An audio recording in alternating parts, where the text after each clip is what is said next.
As investors, we would all love to have a map to a buried treasure. Well, X marks the spot today as people are eyeing gold as it nears all-time highs. But why gold and some other precious metals? Elevated inflation, a tight labor market, liquidity concerns? We're going to answer those questions and more right here on UBS Trending.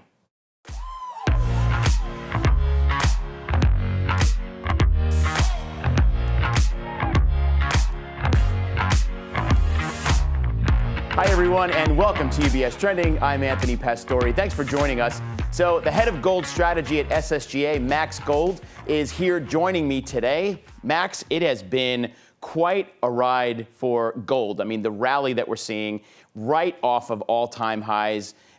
What's the story here? Why do you think there's been such a run-up here in gold prices per ounce? Yeah, I think 2023 so far has been fantastic for gold. A lot of people are surprised when I mention to them, year to date, it's outperforming global equities, global fixed income, and broad commodities. So it is leading the charge from the major asset classes.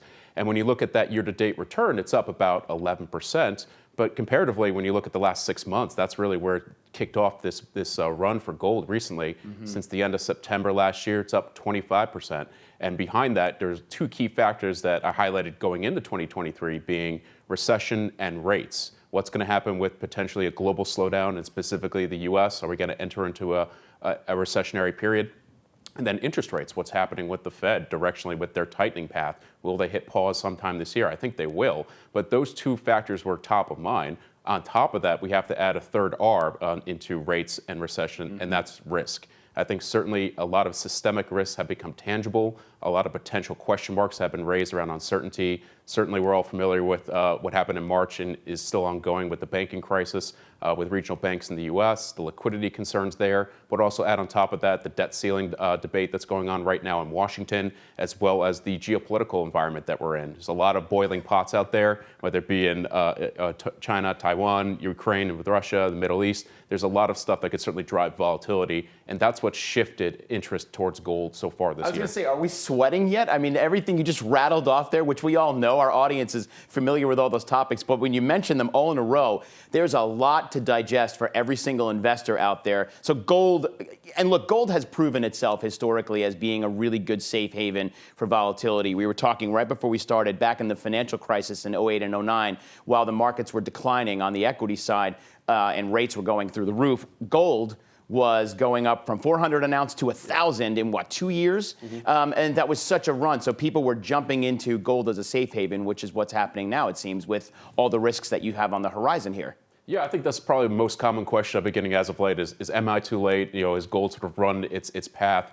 And I really think this is a great climate for gold, sort of for that macro environment and those reasons I gave, but also fundamentally, the fundamentals are strong for gold from a demand perspective. And I do think there is more room to run for gold. It's just 2% shy of its current all-time high of $2,075. So that's just within reach where the price is right now. Amazing. And I think certainly if it breaches above that level, that could certainly be further momentum on the next leg of what I think is right now a much longer bull market that we're in that began years ago. Right. And what I was saying before about the great financial crisis, I saw a report in the World Gold Council that Americans bought 113 tons of gold in the form of gold bars and coins last year in 2022. That's the third highest annual record on record, following purchases in 21 and 09. So you could see during periods of great volatility, post-COVID and all the inflation and recession fears, and 09. And subsequently, our CIO here at UBS has moved to a most preferred on gold with a positive scenario range of 2,200 to 2,300 an ounce. So it's catching on. Absolutely. I think investors have been underweight gold. I still think they're underweight gold. If you ask the average person on the street here in New York how much gold do you have in your portfolio, they would say, why should I have gold?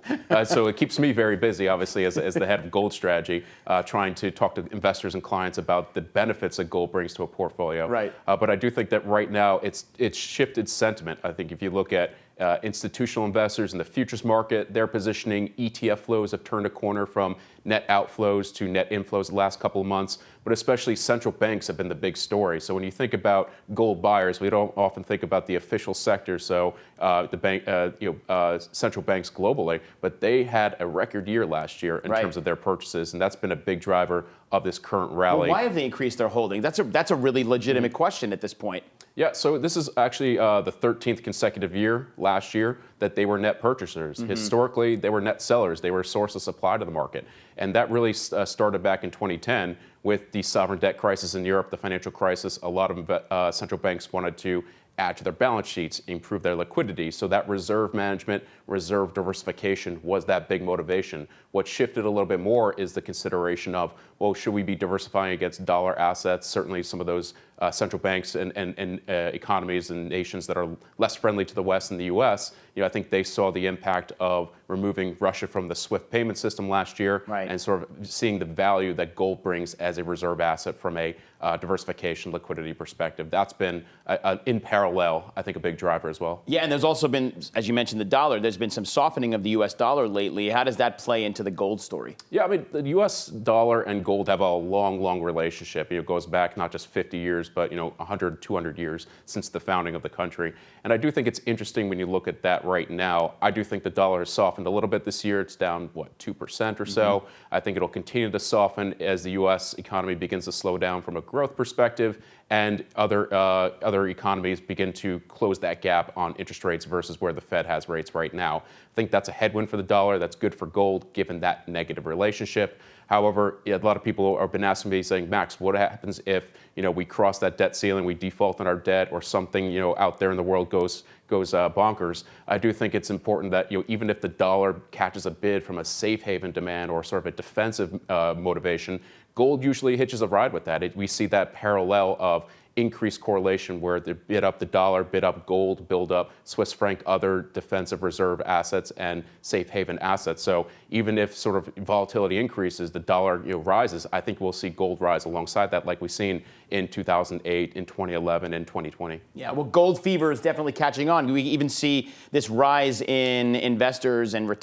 future retirees using more gold in their IRAs and traditional retirement portfolios. So it's really fascinating to see that the shift is happening where people are looking at safe havens like gold, even for their retirement portfolios. Absolutely. I think the average conversation with an advisor or their clients is certainly thrown at a lot of movie quotes like Goldfinger and the likes that have a lot of great scenes about physical gold out there. But I do think it's become much more top of mind, not just for the risks that we are seeing, but I think for people rethinking, how do you construct your asset allocation? How can I think outside the box with inflation so high, with a lot of risk, with potential recession on the horizon? So gold makes a lot of intuitive sense, I think, in that conversation right now. And I do think that having that strategic conversation, how does gold fit, not as a replacement for the rest of your portfolio, but as a complement. Right. And I do think that conversation has geared up a lot more in the last couple of weeks, but I do think that's going to continue for the medium term, as gold is, I think, certainly got a bright spot in the near term to medium term. Right, and as you said, you expect it to go up from here at least a little bit, and we have a higher range at CIO, up to 2,300 at the top of that positive range. Really quickly before we wrap up, and of course, all I can think about is Muppet Treasure Island, which we talked about here. They're searching for gold, but there are other commodities out there. There's silver and others. How do they compare right now to gold? Yeah, this comes up a lot. I think, the question of, well, gold is great, but what about silver or other broad commodities or other precious metals? When I hear that, I actually think gold is very distinct and unique. When you think about what it brings to the table from a diversification standpoint, from a store value standpoint, from a liquidity standpoint, there really is no alternative versus gold. Silver has a high correlation to gold, yes, but they're inherently different metals. The biggest difference being the biggest demand driver for silver is industrial applications, industrial demand. They're used for manufacturing, other purposes. So if you expect the global economy to slow down, silver is going to behave a lot more like a traditional broad commodity like copper or aluminum, and gold is actually going to potentially outperform, given its less dependence on that industrial cycle. Terrific. Well, Jack Sparrow would be doing cartwheels thinking about the value of his gold doubloons going forward from here. So, Max, thank you very much. Absolutely. Good to see you. It's a great conversation, and it's really timely considering what we're seeing as far as the movements in gold. So we've got to get you back here in a couple months, because I think it'll be interesting to see the story from where we are today to where we might be towards the end of the year. No, absolutely. Thanks for having me. It's been a blast. Great. Max Gold, head of gold research from SSGA. And for more information on anything we talked about today, plus information from our best partners like State Street Global Advisors, visit our Insights website at ubs.com /views. Plus, we're all over social media on all the major platforms, including Instagram, and you can check out our newly relaunched UBS Trending Instagram page right there. There's lots of great content for you to peruse, including highlights from our shows and even some never-before-seen footage of conversations that didn't make it to air. And as always, if you have any questions about your own portfolio, make sure to speak with your financial advisor. Until next time, I'm Anthony Pastore. Have a great rest of your day, and remember to keep your eyes on what's trending. We'll see you soon.